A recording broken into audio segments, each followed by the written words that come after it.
يا أيها الذين آمنوا إذا نودي للصلاة من يوم الجمعة فاسعوا إلى ذكر الله وذروا البيع ذلكم خير لكم إن كنتم تعلمون. الحمد لله رب العالمين، والصلاة والسلام على سيدنا وحبيبنا محمد وعلى آله وأصحابه أجمعين.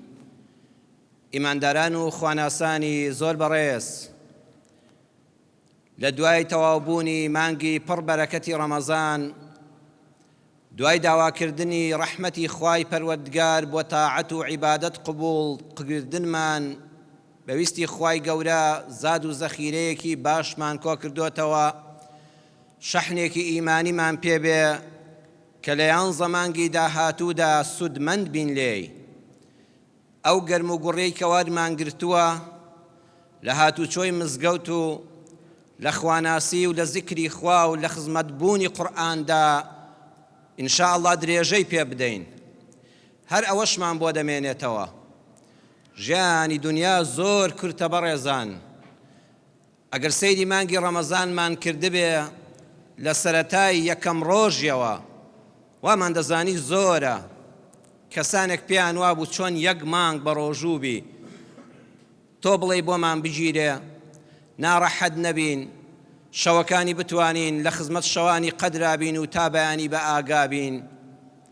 بەڵام وەختێکمان بە خۆمان زانی جەژنیش هات و تەواویش بوو، نەمانزانی هەر چۆن ڕۆی. بۆیە هەر شتێک سەرەتای هەبێ دڵنیا بە کۆتاییشی هەیە. پێیوتین لە کارەکان مەترسن، پشت بە خوا ببەستن، بەویستی خوا ئاسان دەبێ. ئینسان هیممەتی هەبێ بربەستەکان تێدەپەڕن. دەرسی هەرە گەورەش ئەوەیە ئەم ژیانی دنیای ئێمەش خۆشەویستانم ئاوایە. بەخواوە ئازانین زۆرمان ماوە، هەر یەکێک لە ئێمە خوا ڕەحمی پێکردوین کەوە ڕەحمی خوایە دنیا بە ئومێد خوراوە. ئەینا وا نەبوویایە خانوویەکمان پێ دروست نەدەکرا، کار و کەسابەتێکمان پێ نەدەکرا، پارەیەکمان پێ پاشەکە و نەدەکرا بۆ منداڵەکانمان. هەر یەکێک لە ئێمە وا دەزانین تەمەن هەر کۆتایی نایە، زۆر بە دوور و درێژی سەیری ژیان دەکەین. بەڵام بەخوا چۆن ڕەمەزان هات و نەمانزانی چۆن کۆتایی پێهات، وەختێکمانزانی وتیان تەکبیراتی جەژن کرا، ئاواش تەکبیراتی نوێژی مردوو لەسەر هەر یەکێکمان دەکرێت کە خوا بەنسیبمان کە. ئەڵێن لاپەڕە ژیانەکەی فڵان کەسیش کۆتایی پێهات، ئادوو بەیانی بڕۆن بایعەکەی ببڕن و ناویشی لە نفوسا بخەنە لیستی مردووانەوە. تەواو بوو. ئەی چیت بۆ مایەوە؟ ئەی لەم دنیادا چیت کرد؟ چی بە کەڵکت هات؟ ئەوەی دەمێنێتەوە میراتگران لەسەر قەبرانەوە دەیبەنەوە و یەک شت دێتە ناو گۆڕەکەوە کە پێغەمبەری خوا صلی الله علیه وسلم فەرمووی کردەوە کەتە. بەس ئەوە بۆ خۆتە، بەس ئەوە لەگەڵام ماوەتەوە. بەڵام لەوێەوە ژیانی ڕاستەقینە دەست پێ دەکا. بۆیە ئێمە لە مردنیش حەق وایە نەترسین، ژیان دۆست بین. من قەت ناڵێم ژیانتان نەوێ، قەت ناڵێم تەرکە دنیا بن، چونکە ئیسلامەکەم وا ناڵێ. دایمە ژیان دۆست بن، دنیاتان پێ خۆش بێ. دنیای خۆش قیامەتی خۆشی بەدوادادێ بەویستی خوای پەروەردگار.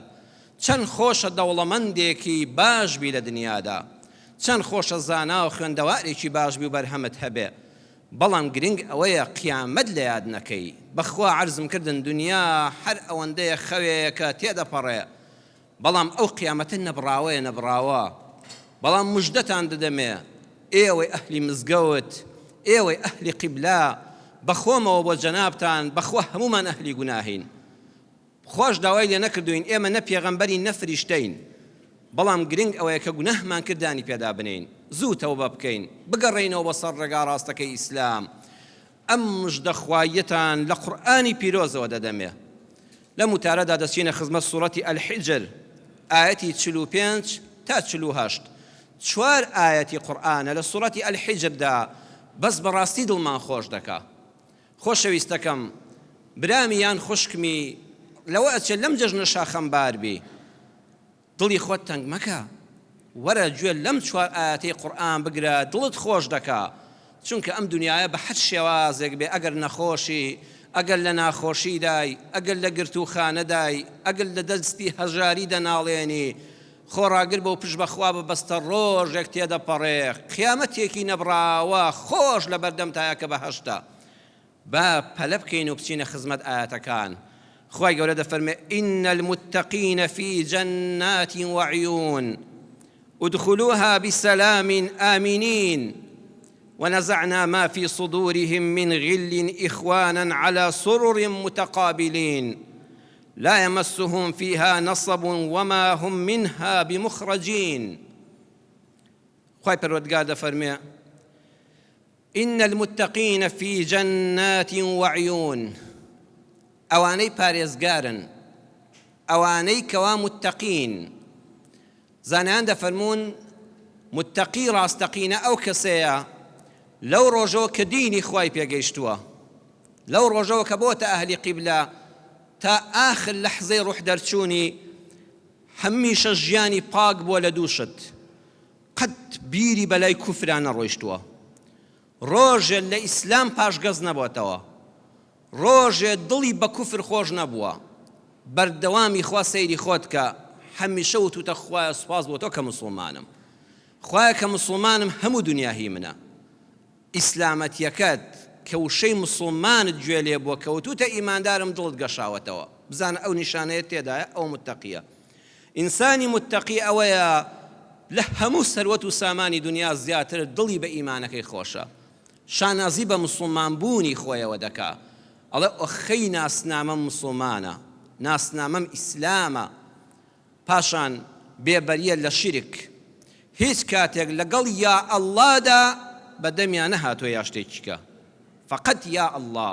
خوایە بەزڵم لە تۆیە خوایە هەرچی تۆ بیکەی هەر ئەوە دەبێ هەرچی تۆ ئیمزال لەسەر نەکرد بێ و بڕیارت لەسەر نەدابێ خوایە نابێ ئەمە لە ناو دڵتا جێگیر بێت تا وەختی مردن هەر کەسێ ئەم تەقوایی هەبێ دووربوون لە کوفر و ڕێبازی کافران دووربوون لە مشریک و هاوبەشپەرستان بۆ هیچ شتێک ڕوو دەکەیتە غەیری ئەڵڵا وابزانی کەسێک وەکو خوا لە زیندوان و مردوان پەنا بەخوا شتی بەدەستە لەسەر دنیادا بەختەوەری و بەدبەختی تۆی بەدەستە قەت ڕۆژە پەنات بۆ ساحیر و بۆ جادوو بۆ فاڵچی و بۆ نوشتەنووسی ناشەرعی نەبربێ لە ژیانتا وتوتە بەس خوایە گیان دەرگای تۆ واستەی نییە جا سوبحان الله هەموو بەرپرسێک هەموو کەسێک ڕەن بە ئاسانی نەگەیتە لای بەڵام ئەو خوایە بەس دەست نوێژێک بگرە دوور کات نوێش بکات دەستەکانت بەرزکەوە بەینی تۆ و خوا پەردە نامێنە ڕاستە و خۆ خوا دەنگت دەبیستێ پێویستی بە واسیتەی هیچ کەسێک نییە ئاگای لە خەتەرەی ناو دڵتە جا تخوا من خوایەکی ئاوام هەبێ پەنا بۆ غەیری خوا بەرم ئەم ئیمانە هەر کەسێ دارای بێ و خاوەنی بێ خوا دەفەرمێ کە مرد و دنیا کۆتایی پێهات و قیامەت دەستی پێ کرد جێگەی بەهەشتە جا جێگەت بەهەشت یعنی چۆن فی جەناتین بۆ ئەو کەسە عەقیدە پاکە مسڵمانە ڕاستەقینانە هەیە چەندین باخ و باخات کە لە دەرگای بەهەشتەوە دەیبینی شاشەکە نیشان دەدرێ فڵان کەس ئەوە جێگاکەی تۆیە ئەی خوایە ئەو هەموو باخ و درەختە جا باخەکەت بریتیە لە چی ئەوە دەیەها جۆر و ملیۆنەها جۆر بەس درەختی میوەی تێدایەک کە لە دنیادا بەس تۆ زەناوەکەی دبیستووە بەس لە ترێ تەوەقوع ناکرێت چەند زۆرە بەس لە میوەهاتی تر ئەوە ئەو لایە بەس میوەهاتە ئەوەی تریان بەس گوڵ و گوڵزارە نازانی سەیری کام گوڵەکەی چاو بە هەر لایەکا دەژێڕی لا لە لای جوانترە ئەنجا لە ناو ئەوانەدا خوا دەفەرمێ عیون نەک کانیەک کانی لە زمانی عەرەبیدا عین ئەوەیە درزێک لە خاک ببێ و ئاوێکی پاک و بێگەرد هەڵقوڵێ و بێتە دەرەوە جا لەوە جوانتر نییە خاکی کوردستانی ئێمە بەشێک لەو بەهەشتەی بەرکەوتووە ئەبینی ئەو کانیانەی کوردەواری ئەگە جەنابتان دیقەتان دەبێ ئەو خاکە یعنی نەچوویتە قوڵایەوە بیر نییە هەر لەسەر ڕووی خاکەکە درزێک هەڵدەقڵێ و ئەو ئاوە قوڵب دەدا و دێتە دەرەوە بە بەردەوامی هەر دیقەتی ئەدەی یعنی ئینسان هەز بە مرتاحی دەکا لە بەهەشتەکەی خۆتا کە دەگەڕێی دڵنیا بە ئاوا دەڕووی سەیەکی کانێک لەوێ قوڵب دەدا لەولاشەوە کانێکی تر بە هەزاران کانی لە باخەکەتدا هەیە ئەو ئاوە جوانە کۆ دەبێتەوە بەژێر ئەو درەختانەدا دەڕوە ئینسان کە ئەوە دەبینێ خوایە ئەوە جێگەی منە فریشتە لە پێشوازیتدایە فریشتەکانی خوای پەروەردگار دەست لە سەرسنگ دەوەستن دەفەرمون ئودخولوها بسەلامین ئامینین سڵاوتان لێبێ فەرمون وەرنە ژوورەوە دەرگاکە کراوەتەوە بڕۆ بۆ شوێنی خۆت ئەوە ماڵەکەی خۆتە ئەوە باخەکانی خۆتە ئەوە کانیاوەکانی خۆتە ئالەو کاتەدا ئینسان خەتەرەیەک بەدڵیا دێ ئەی خوا ئەو هەموو خۆشیە تۆ بڵێ نەمرم، تۆ بڵێ نەخۆش نەکەوم، بە لەشی ساخ سوود من بم لێ، خۆیان تۆ بڵێ پیر نەبم، تۆ بڵێ تێک نەچێ. خی گەورە بە فریشتەکە دەفەرمێ پێیان بڵێ ئامینین، دڵنیابە ژیانی تۆ هەتایە قەت نامری، لە مردن مەترسە، قەت پیر نابی. جا ئەو کاتێ دەچینە بەهەشتەوە هەر هەمومان گەنجین، پیر نەماوە. خوا دەفەرمێ دڵنیابە قەت ڕۆژە پیر نابی، لە پیری مەترسە. ئێستا جەستەت چەند ساغ بۆتەوە پاک بۆتەوە لە نەخۆشی، بە حەیەتی نەخۆشی نابینیتەوە لەم باخ و خۆشیێدا، قەت نەخۆشی لێت تێک نادا. خوا دەفەرمێ مەترسە، قەت تووشی دوژمنایەتی و کێشە نابی، نە ڕقل لە کەسە نەکەس ڕقی لێتە. ئەمین بە باخەکەت قەت ئافاتی بۆ نایە، ئەم کانی و ئاوە قەت و شک ناکە. ادخلوها بسلام آمنين ونزعنا ما في صدورهم من غل إخوانا على سرر متقابلين.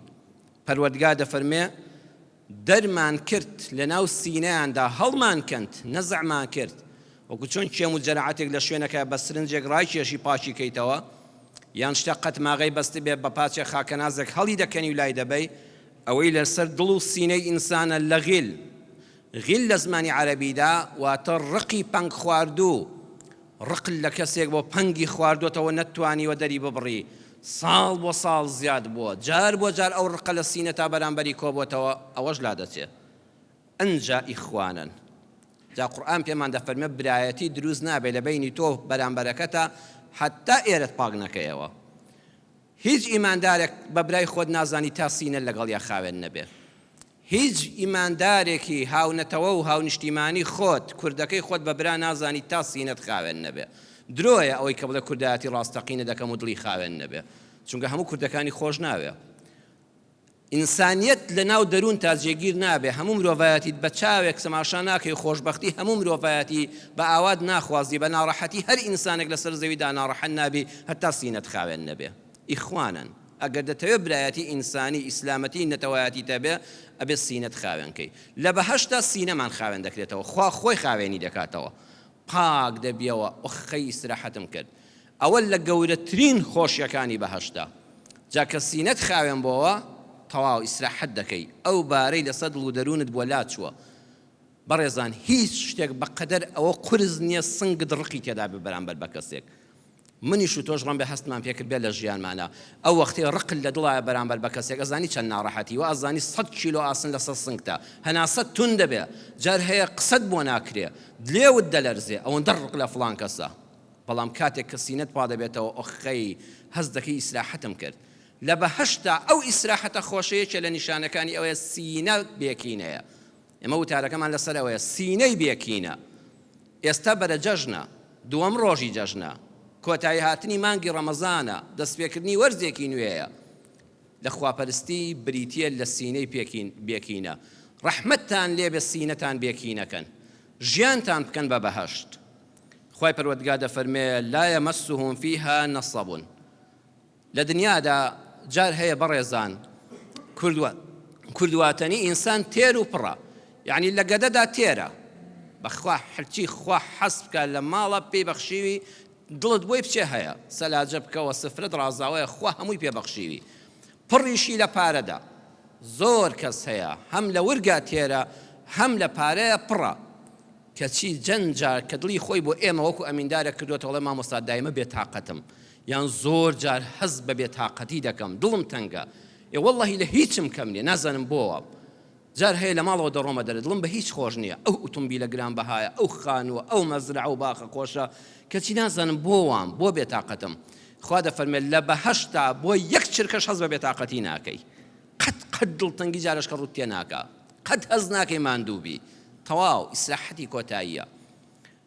یەک شتی تر لە دڵا دەمێنێ، خوا دەبێ ئەمە تاکەی بێ، عمرم 1000 ساڵ بێت، 10,000 ساڵ بێت، تۆ بڵێ ئەم باخە نەگوازرێمەوە بۆ شوێنێکیکە خراپتر بێ، ئەمەم پێڕەوا ببیندرێ هەتایە. خوا دەفەرمێ وما هم منها بمخرجین، دڵنیا بە قەلی ناچیتە دەرەوە.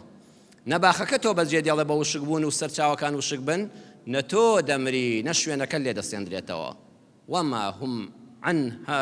وما هم منها بمخرجین، قەلی ناچنە دەرەوە، ئیسراحەت بکە.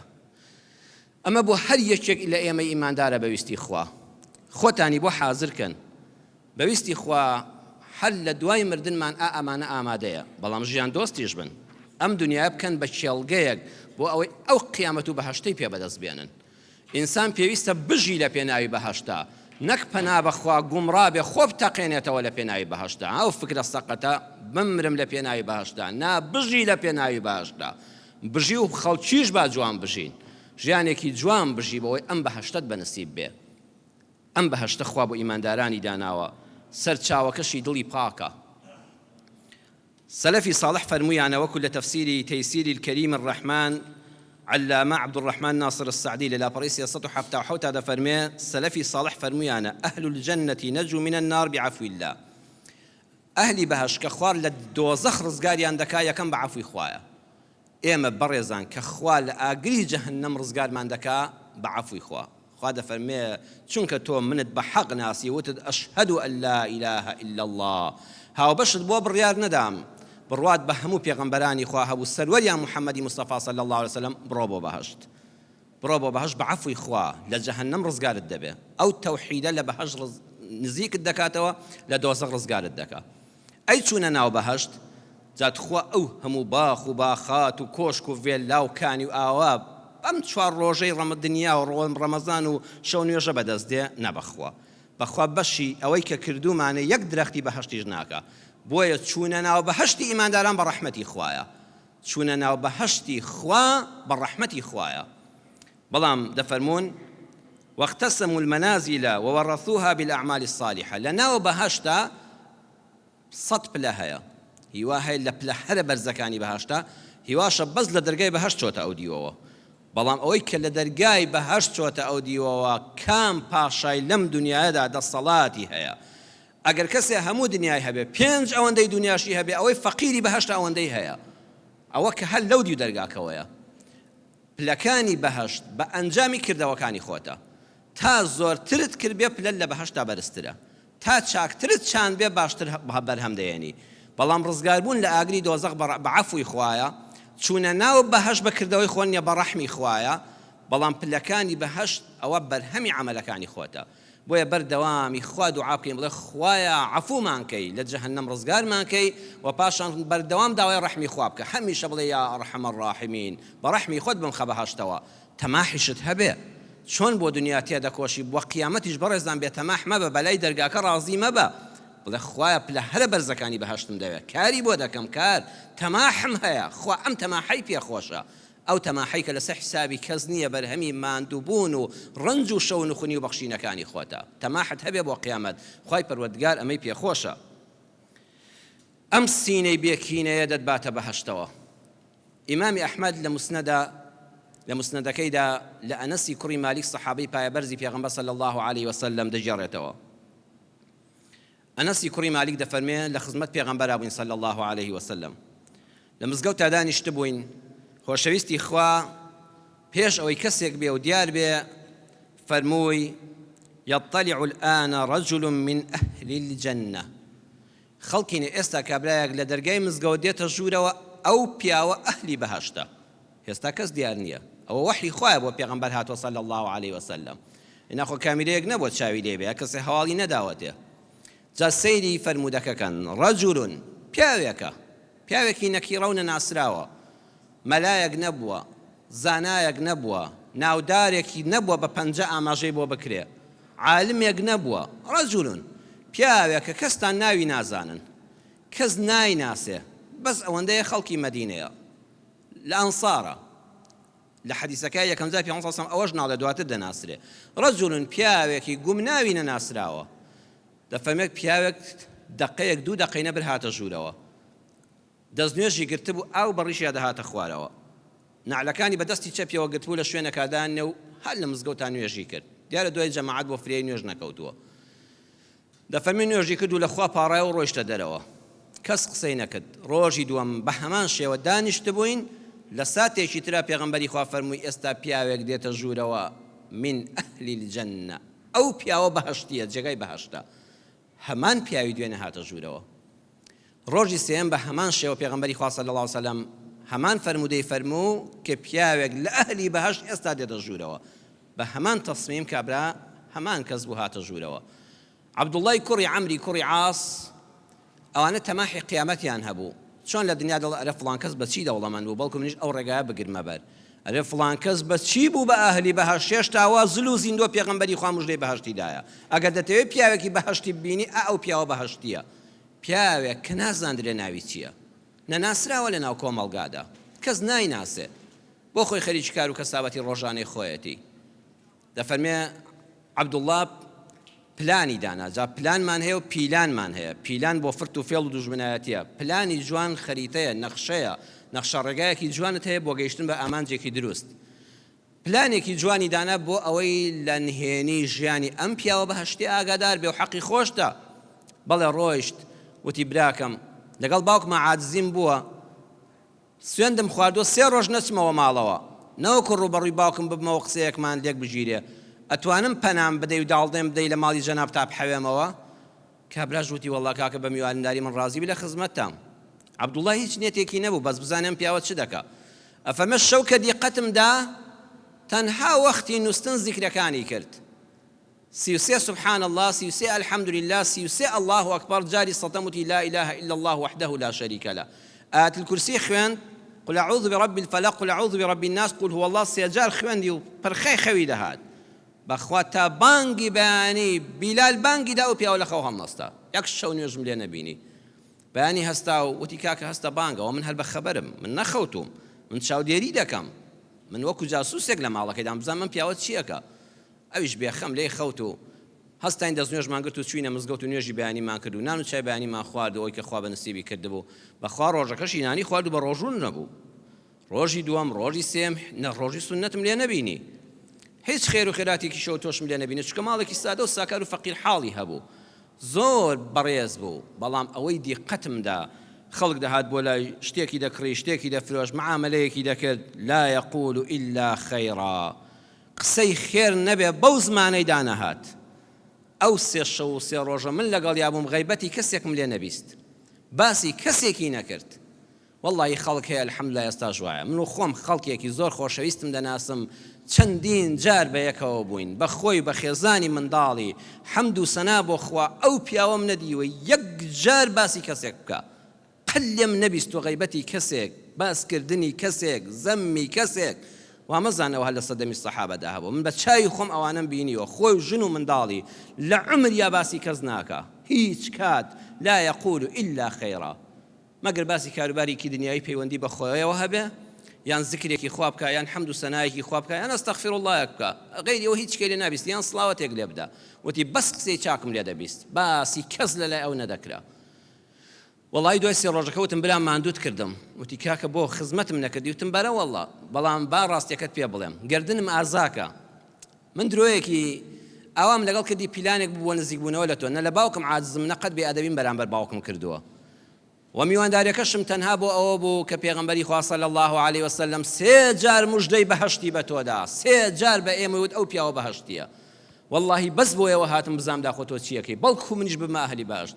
بەس وەڵڵاهی تۆ کردەوەیەکی وان نییە، نە شەو نوێژێک، نە ڕۆژی سونەتێک، نە خێر و خێراتێک، نە سەدەقاتێک، کورە نە میوانداری و دیواخانێک، خۆ هەر هیچن نییە.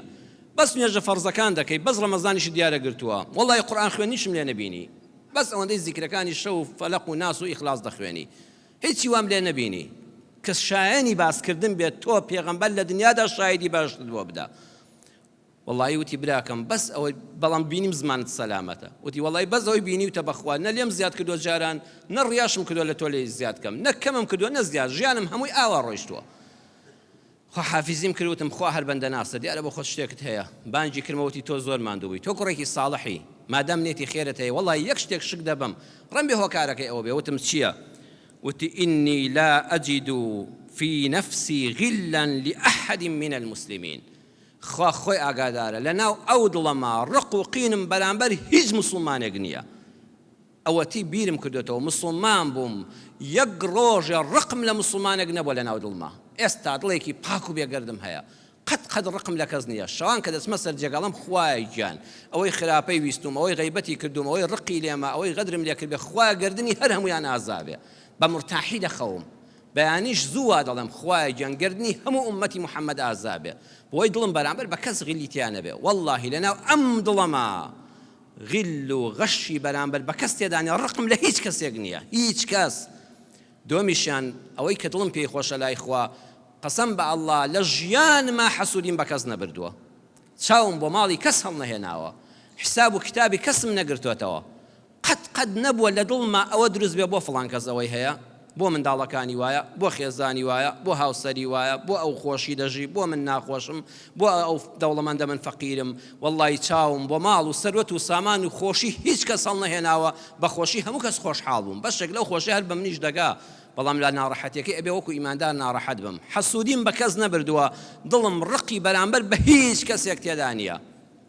عەبدوڵڵای کوڕی عومەر چای پڕ بوو لە فرمێسک، فەرمووی بەخوا تۆ لە دنیادا لە بەهەشتای، بەخوا کەسێک لەم دنیادا خۆشەویستەکانم دڵی ئەوەندە پاک بێ، سینەی بێکینە بێ لەم دنیا لە بەهەشتایە. ئەزانی چەند ئاسوودەیە ڕقل لە کەس نەبێ، حەسوودی بەرامبەر بە کەس نەبەی، هەر لە دنیادا لە بەهەشتای.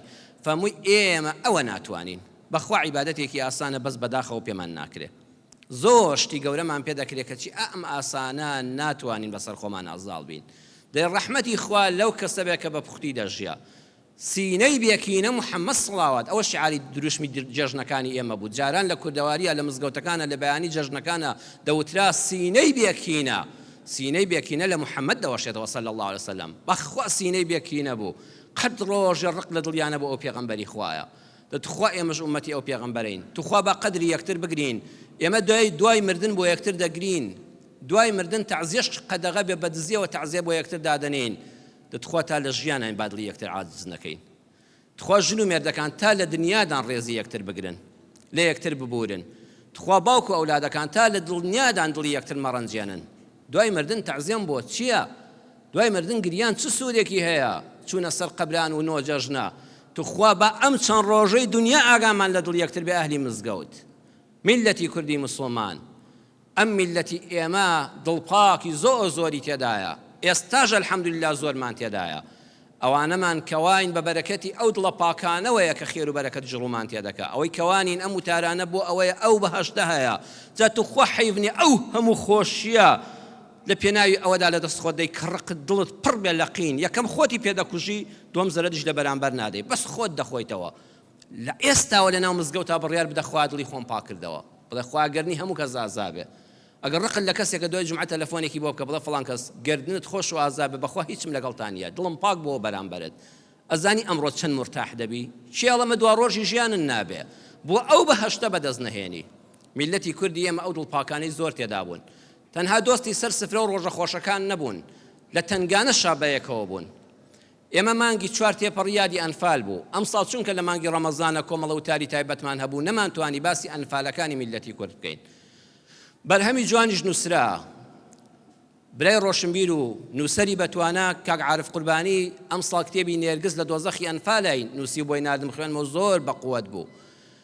هەروەها مامۆستای بەڕێز و ڕۆژنامەنووس لەتیف فاتح فەرەج کۆمەڵە کتێبی لەسەر ئەنفال و ئەوانە نووسی، دیسان بە هەدیە دایمێ خوێنمەوە زۆر لێی سوودمەند بووم، بۆ وتار حەق وایە سوودیان لێوەرگری ئەم میلەتە چی لێ بەسەر هاتووە.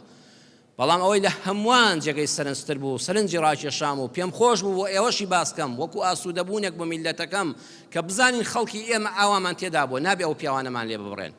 پیاوێکی بەناوبانگی ئەم کوردستانە لەو دەڤەری گەرمیانە بە ناوی شێخ حوسێنی هەزارکانی، شێخ حوسێنی هەزارکانی یەکێک بۆ لە شێخانی تەریقەت، پیاوێکی خوێندەوار و نان بدە و خاوەندی واخانی وەکو جەنابتان بووە، خاوەندەرک بووە، چەندین خەڵک لە دەرگای حەوساوەتەوە حەواوەتەوە. ئەو پیاوە لە کاتی ئەنفالە بەر ڕژێمی بەعز لەگەڵ خۆیادەی بە دوو خێزانی دەبێ، لە یەکیانە 5 منداڵ، لە یەکیانە 2 منداڵ، گەنج بووە، هەردوو خێزانی گەنج بووە، 5 منداڵی ساوای هەبووە، هەمویان دەگیرێن.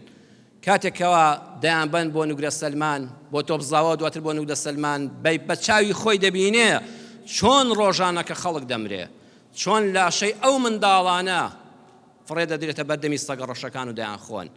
ئاکە ئەوە دەبینێ یەقینی هەیە کە ئەوە تەواو ژیانیان کۆتایی پێ هاتوو، منداڵەکانی ئەویش وا لە برسانەوە چارە نووسیانە. بەڵام ئەم پیاوە چونکە لە دنیادا زۆر چاکەی کردووە، دۆستی بەڕێزی وەکو جەنابتان دڵسۆزی زۆر دەبێ، لە پارێزگای سلێمانیەوە کاری بۆ دەکرێت تا دەگاتە سەددام، لە ڕێگەی عیززەت دووریەوە هەوڵی تەواو دەدرێت کە ئەو پیاوە منداڵەکانی ئازاد بکرێن.